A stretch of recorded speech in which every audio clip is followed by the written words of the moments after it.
Everyone wants to compost, but when it's time to do it, they want you to compost, not them. So this is to help all of us be awesome composters. All right. Why is composting important? I'm glad you asked. That's an excellent question. Let me tell you why.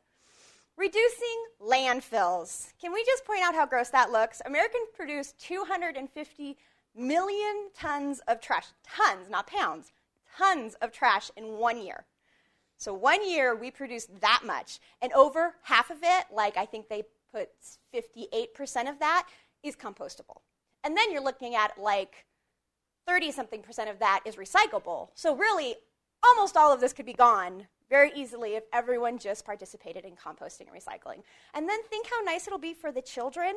When they look at the mountains and they don't have to see a big thing of garbage, they'll just be able to see beautiful land. Look at this guy. I mean, this is when the penthouse is actually probably going to be cheaper than the first floor, because at least first floor's got the bushes to stop the garbage view. They're swimming in garbage, people. Someone think about the children.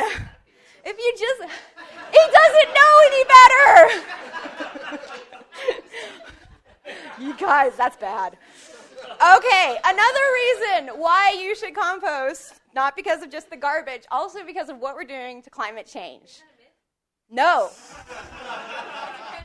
This is what we're doing in Switzerland. To tell you this is not a myth, this is actually happening. Climate change is a thing. We're losing the icebergs. Oh, now you owe for that. Okay, sure. The kid in the garbage was no big deal, but now there's a polar bear and a small iceberg. This is awful. He does it, and look, he's like turning yellowish green, and that's because it's getting so warm that algae is starting to like grow on them. Oh, people, no. All right. No, he's not. So the reason landfills are also so bad is people think, oh, well, it's no big deal. Landfills are basically like one big compost pile. No, they're not. Because there's so much compact in there, and there's so many gases that the whole surface on the bottom keeps those gases in there, so there's no oxygen getting in there, no water. I mean, sometimes inside those piles with the methane, it can get like 100 degrees because it's just so much gas. And because there's no worms making holes, there's no microorganisms, basically what you throw in the trash will be there for so long. Like, okay, say you throw a newspaper in the garbage right now. In 30 years, your child can go back to that garbage spot, pull out that newspaper, and be able to read it. It will not have decomposed at all. That's like 30 years. Yes. A time capsule of your trash for future generations down the road. You're so nice. So these are other great facts that you can just read. Basically, landfills are the largest human-made contributor of methane into the atmosphere, so that's on us. Just saying. And we're increasing all these bad gases. This one, methane, is a greenhouse gas that is over the course of 20 years. So let's see. Haley, you just had a baby. Congratulations. In 20 years... Is he not here? No, I was looking at a bald head. Sorry, my bad. I forget we have more than two. Sparrow turns around and looks behind him. Okay, my bad. Sorry. But anyways, the methane will be 70 times more potent than carbon dioxide, which is absolutely horrifying. I mean, so we're looking 20 to 30 years down the road. It's a little scary to think about what's going to be out there. So composting, recycling, simple things, but just think of the change they'll make in 20 to 30 years. Okay, so what else is so great about composting is it improves our soil health. So when you compost and then you put that into your gardens, into your soil, it provides nitrogen, phosphorus, potassium, sulfur. It helps the microorganisms to grow, which is really great for plant growth. It also stops erosion by acting as a glue, which holds water and soil particles together and makes the soil resistant to erosion, hence saving your car. Oops, hold on. There was a video to that. There goes your car. See? All you had to do was compost, people, and that wouldn't have happened. Your car would have been okay. I'm just saying.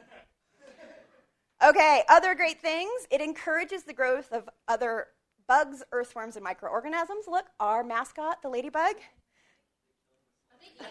It's saving your garden. You're welcome. That's what they're there for.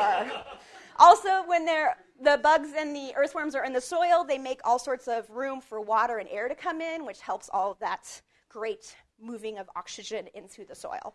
Also, the compost soil binds to, like I said, it helps bind the water to stop erosion. It also binds to polluting metals, pesticides, and other contaminants. It seeks it out and grabs it, which prevents it then from washing into waterways or being absorbed by the plants. So your plants are even more happy and drug-free.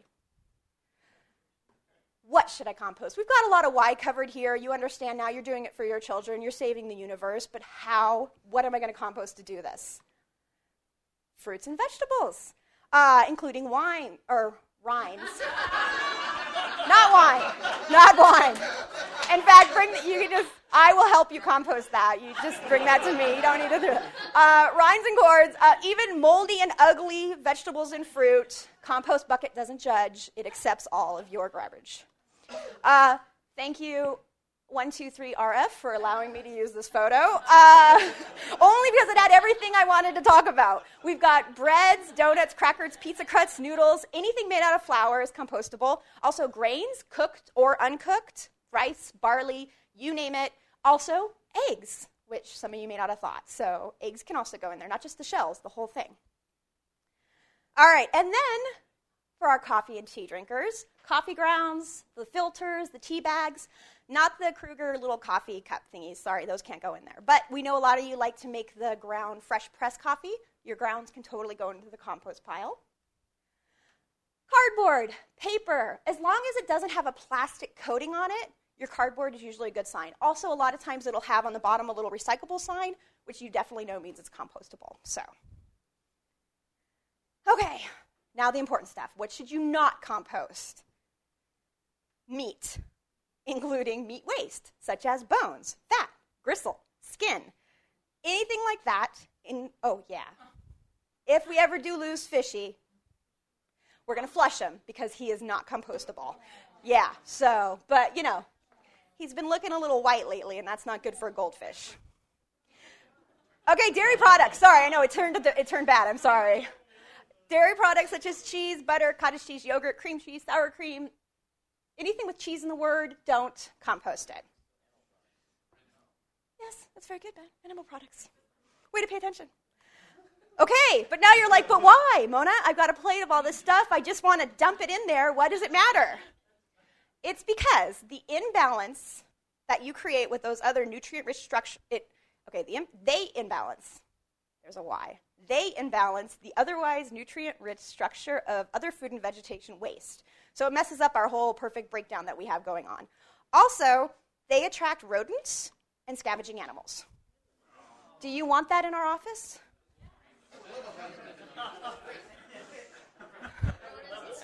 Shush! I'm moving on. Also, meat attracts maggots, which we don't want. And also, having those items in your compost bin will cause whiplash. That's right. I think Whitney's already had it happen to her a couple times. It's just that funk that you catch a whiff of, and you're like, where did that come from? So don't put meat, dairy products, anything like that into our compost bin, and we won't have whiplash. Other ways to stop the whiplash? Sawdust. Sawdust is your friends, people. We've got bags of it by the compost pile. Whenever you dump anything in there, even if you're just throwing a plate and you're like, oh, I didn't put that much in there, put some sawdust on top of it anyways. Just because that'll totally help dilute the smell, and the next time you do open the lid, you're not hit by the funk that is your plate that had no sawdust. So, next thing you can do? Okay, so this is what happens when you Google seal bucket. I meant seal the bucket. And then he was so cute, I just couldn't not put him up in the slideshow. But I know it seems tricky because it's got that little handle that you kind of have to snap down, and you're afraid it's going to pinch you or whatever. But no, don't be afraid. It's just there to help keep that all composty smell, which you've put with your sawdust, and cinch it in so it's nice and sealed and there's no leaking of any kind. And again, if you throw a plate in there and there's a bunch of people around you, you're like, someone else is going to need this. I'm going to let them seal it because I'm being nice and not making them have to seal it. Be a jerk. Make them seal it. Just shut it up. Then they still have to open it because you never know. Maybe the person behind you doesn't plan on recycling or composting, which obviously they don't care about the polar bears or children. But always seal when you put something in there just to cover all bases. All right. pop quiz. That's right. I'm going to see if you've been paying attention. I will be showing you, good job, Whitney, A for effort. I'll be showing you items that you can either compost or not compost. So I'm going to show it, and you say yes or no. Spices and herbs. Oh, good job. No. I am so proud. Yes. Or what if they're plastic flowers? No. There you go. No! Oil bases, like from the animals. It's an oil substance. Any oil substance is like goes along with the meat compost. It was a little tricky, I have to admit. I was messing with you a little bit. I know. Such a jerk. No! Jeez, come on, you guys. We don't want to get rodents. Sorry. All right, so that was all of it. You guys did really well, but I'm ready for Q&A.